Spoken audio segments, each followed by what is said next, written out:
পরি শুকনো ঢোক গিলে তুতলিয়ে বলল, না না, আমি এখনই আপনাকে সাহায্য করছি। নীল মৃদু হেসে বলল, ভালো কথা শুনতে চাও না তুমি, তাই আমাকে এরকম পরিস্থিতি ক্রিয়েট করতে হয়। পরি বিরক্তি মাখা দৃষ্টিতে তাকিয়ে বলল, যত সব। নীল মৃদু হেসে বলল, হুম, আমি নীল। পরি চোখ রাঙিয়ে বলল, আজব তো। নীল হাসতে হাসতে বলল, আজবের বউ তুমি। নীলের কথাতে পরি ভ্যাবলার মতো চেয়ে রইল। নীল আজকাল বেশ দুষ্টু হয়ে গেছে। আগে তো পরি দুষ্টুমি করতো, আর এখন নীল তার সুদে আসলে পুষিয়ে দিচ্ছে। পরি চটজলদি বুদ্ধি আটতে লাগলো। মুহূর্তেই ঠোঁটের করে হাসি ফুটিয়ে বলল, নিয়ম রক্ষার্থে আপনি 1 চামচ করে চেকে নিন, তাহলেই তো হয়।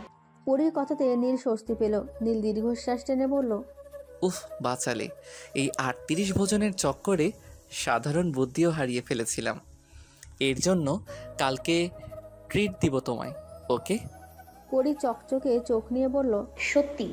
নীল মুচকি এসে বলল, 100% সত্যি। পরি অতিরিক্ত খুশিতে নীলের গলা জড়িয়ে ধরল। ঘটনাটা এত তাড়াতাড়ি ঘটল যে নীলসহ নিশা আর আমারও থতমত খেয়ে গেল। যখন পরি বুঝতে পারল কি করেছে, তখন লজ্জায় মাথা নিচু করে নিল। ইস, ছোট ভাই বোনেদের সামনে এই কি কাজ করে বসলো পরি। পরিকে আরো লজ্জা দেওয়ার জন্য নীল গলা ঝেড়ে বলল, পরি, তুমি এটা। এইটুকু বলতেই পরি বলে উঠল, আম্মু আমাকে ডাকছে, আমি যাই। কয়েক সেকেন্ডের মধ্যে পরি স্থান ত্যাগ করে নিল। পরির যাওয়ার দিকে নীল, নিশা আর আমান চেয়ে রইল। পরি চলে যেতেই নীল সহ আমান আর নিশা অট্ট হাসিতে ফেটে পড়ল। নীল ভাবছে বউয়ের সাথে সাথে শ্যালক আর শালিকা দুটোও সেই রকমের ফাজিল। গত 2 ঘন্টা ধরে নীল আর পরীকে গেস্ট রুমে বসিয়ে রেখেছে আমান আর নিশা। 2 ঘন্টা ধরে ঘরবন্দি ওরা।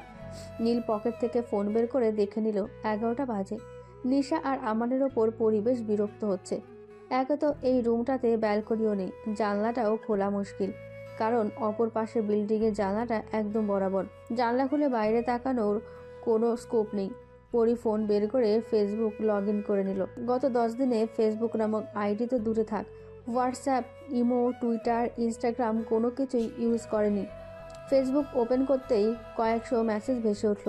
পরির চোখ ছানাবড়া হয়ে গেছে। নীল সোফাতে বসে ফোন কল করছিল। পরি কেমন হা হয়ে তাকাতে দেখে নীল পরির কাছে এগিয়ে আসে। নীল পরির কাছে এসে পরিকে হালকা ঝাঁকিয়ে বলল, পরি, আর ইউ ওকে? পরি কিছু না বলে ফোনটা নীলের কাছে এগিয়ে দিল। নীল ভ্রুকুচকে ফোনটা হাতে নিল। মেসেজ অপশনে শত মেসেজের লাইন দেখে নীলও বেশ চমকালো। নীল একে একে মেসেজগুলো ওপেন করলো। মেসেজগুলো পড়তে পড়তে নীল হাসতে হাসতে গড়াগড়ি খেতে লাগলো। এত হেসেছে যে নীলের পেট ব্যথা হয়ে গেছে। 1/4 মেসেজই পরির বান্ধবীদের মেসেজ। মেসেজগুলো এমন, এই পড়ি, বিয়ে করে নিলি, জানালিও না। এটা কিন্তু ঠিক না ইয়ার। হানিমুনে একাই মজা নিচ্ছিস, আমাদের কথা ভাবলি না? জানো, দুলাভাইকে নিয়ে একাই ঘুরে বেড়াচ্ছ। আমাদেরও তো একটা হক আছে, তাই না? বইন, খালামণি কবে হমু খবর দিস। তোর বিয়ে আর খালামণি হওয়ার ট্রিট একসাথেই নিমু। দোস্ত, এমনটা কেমনে করলি? জিজুর পকেট খালি করার একটা সুযোগও দিলি না। বাসর রাতের ফুটেজ পাঠাইস বইন, আমাদের কাজে লাগবে। সুখে থেকো, ভালো থেকো। সারা বছর নিরামিষ ভাব ধইরা তুই দেখি কেল্লা ফতে করে দিলি। ওই তো বরের কোনো ভাই নাই, ভাই না থাকলে বিয়ে ক্যান্সেল। আমাদের দাবি মানতে হবে, মানতে হবে। জীবনটা পুরাই তেজপাতা। ভাবলাম আমি আমার বাচ্চা কাচ্চা নিয়ে তোর বিয়েতে আসুম, আর তুই আমার স্বপ্নে পানি ঢেলে দিলি। কিরে, হানিমুনও কমপ্লিট নাকি? জামাই তো রইল, জিজু কিন্তু আমাদের। আরে একটু বুদ্ধি দিস তো। পুরো সিনেমার মতো পালাবো। যদি ওই বেটা না পালায় তো ওরে ফেলা ওর ভাইয়া নিয়ে পালামো। মিস পরি, আমাদের সাথে অন্যায় করেছেন আপনি। এত বড় শুভ কাজ সম্পন্ন করে ফেললি, আমাদের জানালিও না। ওই বাসর রাতের গল্প শোনাবি, নইলে তোর বরের কাছ থেকে শুনবো, কিন্তু তখন দোষ দিতে পারবি না ভাই। আমার সারা জীবনের একটাই স্বপ্ন ছিল, তোর বিয়ের দিন তোর বরকে নিয়ে পালামো। আর তুই এটা কি করলি? সমস্যা নেই, তোর মায়ের সাথে আমার পোলার প্রেম করাই দিমু। তারপর তোরে না জানাইয়া ছেলের বউ নিয়ে চলে আসমু। তখন দেখবি আর চলবি লুচের মতো ফুলবে। এমন শত মেসেজ দেখার পর নীলের অবস্থা বেহাল। পরিও যে কী রকমের ফাজিল তা পরির রিপ্লে দেখে বোঝা যাচ্ছে। নীল হাসি থামিয়ে বলল, তুমি যেমন তোমার বান্ধবীরাও তেমন। পরি চোখ রাঙিয়ে বলল, এই একদম আমার বান্ধবীদের নিয়ে কথা বলবেন না। নীল হাসি চেপে বলল, ওকে ওকে মিসেস নীল, আপনার আজ্ঞা শিরোধার্য। পরি ভেঙচি কাটতেই নীল বলল, মিসেস নীল, আমার শেলিকাদের মেসেজে বলে দিন কালকে ওনাদেরও ট্রিট দিব। পরি উজ্জ্বল চোখে তাকিয়ে বলল, রিয়েলি? নীল চোখ মেরে বলল, ইয়া বেবি। পরি মুখ কুচকে বলল। অসভ্য। নীল পরির কাছে এসে এক হাতে কোমর জড়িয়ে ধরে বলল, তোমারই জন্য। পরি নীলকে ছাড়াতে ছাড়াতে বলল, কি করছেন কি? ছাড়ুন। নীল পরির ঘাড়ে চুমু দিয়ে বলল, হুম, আমার প্রেম করতে ইচ্ছে হচ্ছে তো আমি ছাড়বো না। ঘাড়ে নীলের ঠোঁটের ছোঁয়া পেতেই পরি জমে গেল। পরির পা দুটো অসাড় হয়ে গেল। হঠাৎই দরজা খুলে গেল। নীল আর পরি ছিটকে দূরে সরে গেল। আমার আর নিশা মুখ চেপে হাসছে। পরি নীলের দিকে রাগি চোখে তাকিয়ে আছে, আর নীল বাঁকা হাসি দিচ্ছে। নীলকে পরির রুমের বাইরে দাঁড় করিয়ে রেখেছে নিশা আর আমান। তাদের হাজারো দাবি মানতে মানতে ক্লান্ত নীল। প্রথম শর্ত, লুডোতে হারাতে হবে নিশা আর আমানকে, না হলে নো এন্ট্রি। নীল বেশ সফলভাবেই ওদেরকে হারিয়ে দেয়। কিন্তু দ্বিতীয় শর্ত হলো একটা ধাঁধা। নীল এই ধাঁধার উত্তর দিতে ব্যর্থ হয়, যার ফলে গেম ড্র হয়ে যায়। তাই নিশা আর আমান শর্ত রাখে একদিন ওদের ফ্রেন্ড সার্কেলদের সহ ট্রিট দিতে হবে। নীল মুচকে এসে রাজি হয়ে যায়। তারপর ও আরও কয়েকটা শর্ত রাখে ওরা। নীল সেগুলোতেও রাজি হয়ে যায়, কিন্তু তবুও পরীর রুমে ঢোকার অনুমতি দেয়নি ওরা। নীল আহত দৃষ্টিতে ওদের দিকে তাকাতেই ওরা দুজন বা হাত চুলকোতে থাকে। নীল ওদের দিকে তাকিয়ে ভ্যাবলা হয়ে যায়। আজকালকে ছেলেমেয়েরাও এতটা তীক্ষ্ণ বুদ্ধিসম্পন্ন তা নীলের জানা ছিল না। মানতেই হবে, যেমন বোন তেমন তার ভাই বোন। নীল দীর্ঘশ্বাস টেনে বলল, বলুন শ্যালক শ্যালিকা, আপনাদের দাবি কত? আমার আর নিশা ডিসকাস করতে থাকে, কিন্তু দুজনেরই সঠিক সিদ্ধান্তে পৌঁছতে পারছিল না। নীল ঘড়ির দিকে তাকিয়ে বুঝলো 12:36 বাজে।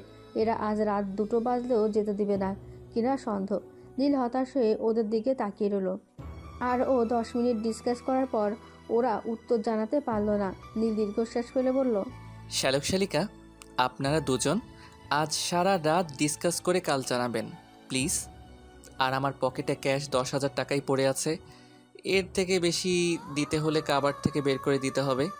এত ভেজালের থেকে আজ 10,000 টাকা নিয়ে সন্তুষ্ট থাকুন। কাল তোমাদের ডিমান্ড পূরণ করব, ওকে? আমার আর নিশা খুশিতে আত্মহারা করল। এত ভালো জিজু, বাহ, পুরো এটিএম কার্ড। অবশেষে নীল পরীর রুমে ঢুকতে সক্ষম হলো। রুমে ঢুকে দরজা লক করে দিল নীল। বেডের একপাশে বসে আছে পরী। চারদিকে নানান রঙের ফুলের মাঝে পরী যেন একমাত্র নীলপদ্ম ফুল। নীল রঙের পাতলা শাড়ি পরেছে পরী। মুখে কোনো প্রসাধনী নেই, নর্মালি সাদা, কাজল দেওয়া, চুলগুলো হাত খোপা করা। লাল নীল আলোতে পরীকে মায়াবতী এক রাজকন্যা লাগছে। নীলের চোখ জোড়া বারবার পরীকে স্ক্যান করে যাচ্ছে, আর পরী লজ্জায় রঙিন হয়ে যাচ্ছে। নীল পরীর কাছে গিয়ে পাশ ঘেঁষে বসলো। পরীর শরীরের সাথে নীলের স্পর্শ লাগতেই পরী কেঁপে উঠল। নীল পরীর কানের কাছে মুখ নিয়ে বলল, জানো পরি, আজ তোমাকে বেশ আবেদনময় লাগছে। আমি তো সামলাতে পারছি না পরি। নীলের শান্ত স্বরে বলা অশান্ত বাক্য উচ্চারণ শুনে পরীর শরীর কেঁপে উঠল। নীল পরীর কোমর জড়িয়ে ধরে পরীর হাত খোপা করা চুলগুলো মেলে দিল। পরীর কোমরের অবধি চুলগুলো ঝর্ণার মতো বেয়ে পড়ল। নীলের চোখে অদ্ভুত ঘোর। পরী নীলের সেই চোখে হারিয়ে যাচ্ছে বারংবার। নীল ঘোর লাগানো কণ্ঠে আর নেশাক্ত চোখে তাকিয়ে পরীর নাকে চুমু খেয়ে বলল, ইউ নো পরি, আজ আমাদের দ্বিতীয় বাসর রাত, কিন্তু আজও আমরা নিজেদের সংযত রাখব। সকলের মতামত নিয়ে ধর্মমতে বিয়ে করে আমরা আমাদের পরিপূর্ণ করব। নীলের কথাতে পরীর ধ্যান ভাঙল। এই মানুষটি এতটা তীক্ষ্ণ অনুভূতি বুনতে পারে যা ধারণার বাইরে। কজন স্বামী পারে স্ত্রীর প্রতি এমন অমায়িক অনুভূতি বিরাজ করাতে? নীল মুচকি এসে বলল, তুমি স্নিগ্ধ পরি, তোমাতে মুগ্ধ আমি। জানি না কোন মায়াতে পড়েছি আমি, তবে জানি 1000 বছর পরও বলবো এই মায়াবতী শুধু আমারই। নীলের অবাধ্য হাতজোড়া আলতো হাতে পরীর পেট ছুঁয়ে দিল। সঙ্গে সঙ্গে নীলের পাঞ্জাবি খিচে ধরল পরী। নীলের হাতে ছোঁয়া পেতেই পরী আত্মহারা হয়ে পড়ছে। নীল পরীর চুলগুলো আলতো হাতে সরিয়ে কানের কাছে ফিসফিসিয়ে বলল, এইটুকু ছোঁয়াতেই বিলীন তুমি পরি? আমার ভালোবাসার স্বাদ কি করে গ্রহণ করবে তুমি? পরি নীলের পাঞ্জাবি আরো শক্ত করে ধরে খামচে বলল। থামুন প্লিজ, আমি এক্ষুনি মরে যাব। এই অনুভূতি যে মারাত্মক। নীল মুচকি হেসে বলল, রোজ আমার ভালোবাসার নতুন নতুন অনুভূতির সাথে সাক্ষাৎ করাবো তোমায়। তুমি সে সাক্ষাৎ গ্রহণ করবে তো পরি? পরি নীলের বুকে মাথা রেখে বলল, আপনার সমস্ত অনুভূতির সাথে পরিচিত হওয়ার জন্য আমি রাজি নীল।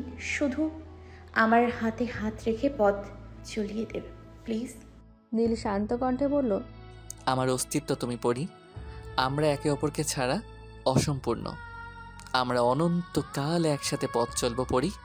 পরি নীলের বুকে মাথা রেখে নীলের অনুভূতিগুলো অনুভব করতে লাগলো। নীল হঠাৎই পরীকে কোলে নিয়ে ব্যালকনিতে চলে আসলো।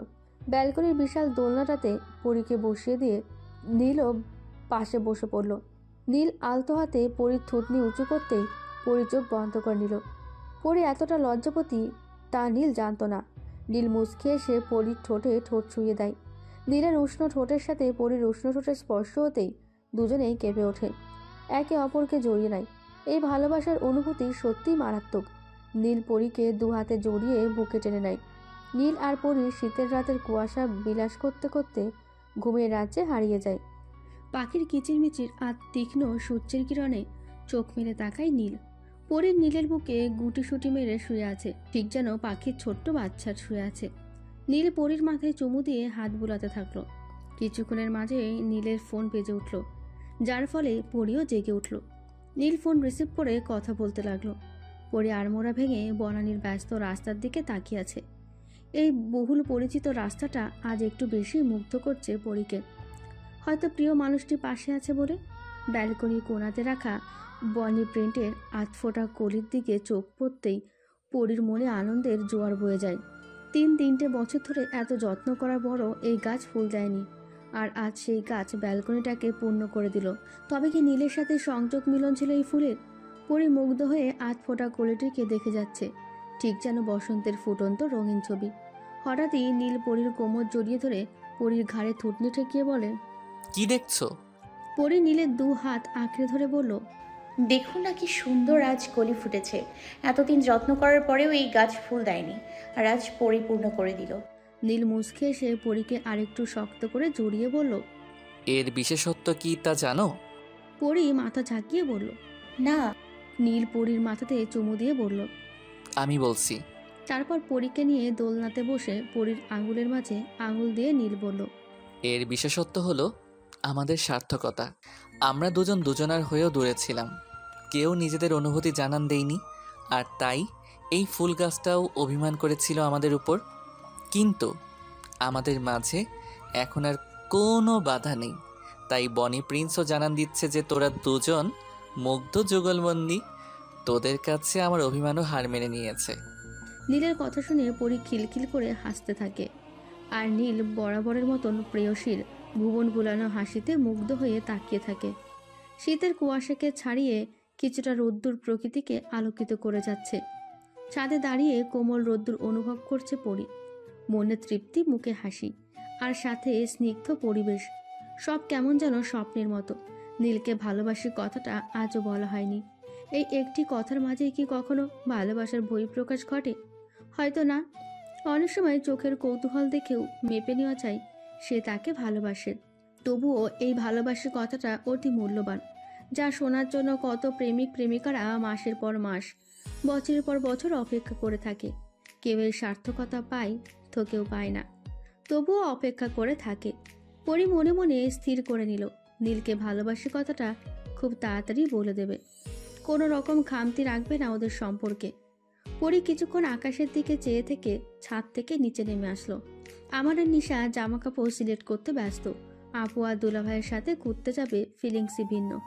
পরী রুমে আসতে নীল তাড়া দিয়ে বলল,